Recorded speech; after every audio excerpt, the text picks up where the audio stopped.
د اعلی حضرت باچا ظاهرشاه باچا دوره د افغانستان د تاریخ یوه له امنه ډکه دوره بلل کیږي.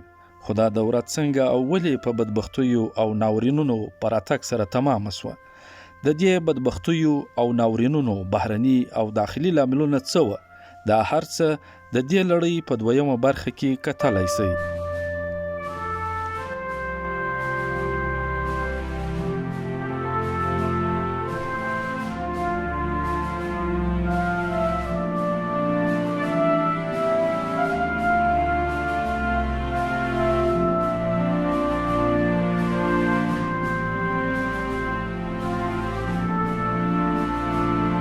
د روس او برتانویانو څخه افغانستان د نوو مهارتونو او پورونو لپاره نورو اروپایي هیوادونو پر خوا توجه ورکړله چې پکې ایټالیا او جرمني مهم هیوادونه وه. دا ټکی د ظاهرشاه په دوره کې د افغانستان د دولت د پالیسیو په جوړونه کې تر ټولو مهم ټکی و. خو په دې دوران کې دویم نړیوال جنگ رامنځته شو او د افغانستان ګاونډي برتانوي هند او دوستان یعنی جرمني او ایټالیا میدان ته سره راووتل.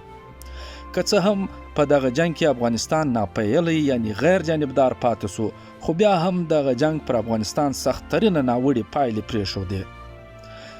د ژور اقتصادي اغیز په هیواد کې دننه د حکومت ناقدینو او پوهانو ته د ګوتنویک لپاره ډیر څه په لاس ورکړل. په دې دوران کې د بنسټیز توکو بیې اسمان ته پورته شوې. د کورونو کرایه 1400 سلنه، د کالیو بیه 325 سلنه، د خوړو توکي بیه 361 سلنه او ټول ټال بیې په ټول هیواد کې 355 سلنه پورته شوي ولې.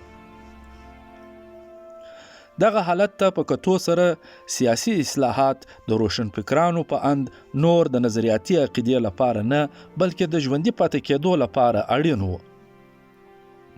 یوه پوښتنه چې په دې دوران کې مهمه وه هغه دا وه چې که څه هم پر افغانستان باندې د دویم نړیوال جنگ مرګونې پایلې د شاهي کورنۍ غلطي نه بلکې بدمرغي وه، خو آیا په شاهي کورنۍ کې دونه توان وو چې د افغانستان د وګړو اړتیا او مسکنت ته د پای ټکی ایښی وای؟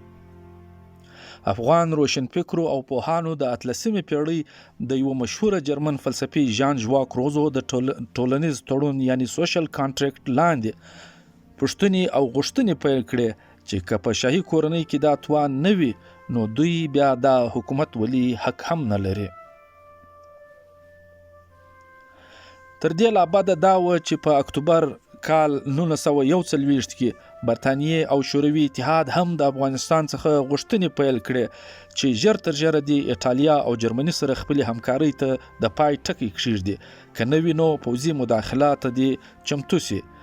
دا هغه دوه مهم اسباب و چې مصاحبان یعنی شاهي کورنۍ دې ته اړ کړل چې دوی د ټولنیز جدیدیت د مفکورې څخه لاس واخلي.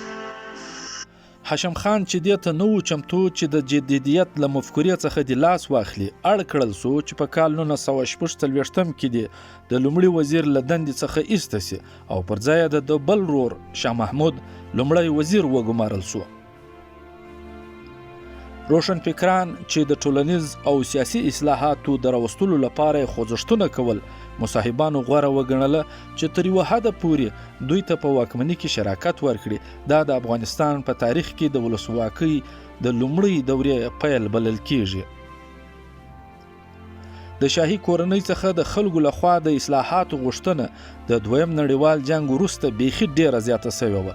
که څه هم دا زیاتښت د دویم نړیوال جنگ له پایلو څخه یوه پایله وه چې د افغانستان ورسره مخامخ و، خو د اصلاحاتو د غوښتنې جرړه اصلا د امیر حبیب الله خان او امان الله خان په متعارف کړل سوي تعلیمي نظام کې وه. د جمهوریت په لومړۍ دوره کې چې تر ټولو مهم غورځنګ جوړ کړل سو هغه د ویښ زلمیو تحریک و چې په کال 1940 کې جوړ کړل سو. د دې غورځنګ ټول مشرتابه د هیواد د مهمو تعلیمي ادارو څخه جذب کړل سوي وه. د غورځنګ یوه پراخه ایجنډا درلودله چې د ټولنیز تړون تر فلسفې لاندې د سیاسي او ټولنیز اصلاحاتو غوښتنه وه. په کال 1951 کې حکومت د لومړي ځل لپاره د پارلماني ټولټاکنو اعلان وکړ او دا چې نوې ټاکل شوي پارلماني غړي به د حکومت چارو کې مخامخ او عملی اثر ولري. لکه څنګه چې اکثره په درېیمه نړۍ کې ولسي نمایندګانو ته د واک او اقتدار منتقلي لانجمنه وي، دلته کې هم داسې وسول. نو پارلماني غړو داسې بیړني قانوني بدلونونه راوستل چې د شاهي واک د نمایندګانو لپاره هیڅ د منلو او برداشت وړ نه وو. په کال 1951 کې آزادمنشه پارلماني غړو داسې یو قانون جوړ کړ چې له رویه د مطبوعاتو یعنی د پریس ازادي یقیني ګرځول شوې وه. د دې معنا دا چې ژورنالستان په بشپړه توګه آزاد دي چې څه یې زړه غواړي هغه لیکل کولی شي. دغه عمل ډیرې کړکېچنې مباحثې وزېږولې. په کال 1953 کې د شاهي حکومت برداشت ځواب ورکړ او پارلمان یې برخاست کړ، ولې چې پارلماني غړو نیغ په نیغه د شاهي کورنۍ او د شاهي واکدارۍ غندنې پیل کړې وې.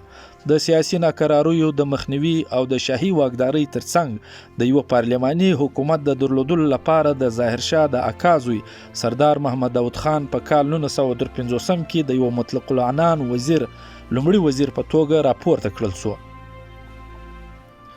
د ویش زلمي غورځنګ په جوړېدو سره د افغانستان په جدید سیاسي تاریخ کې یوه جالبه خو متنازعه بحث رامنځته شو.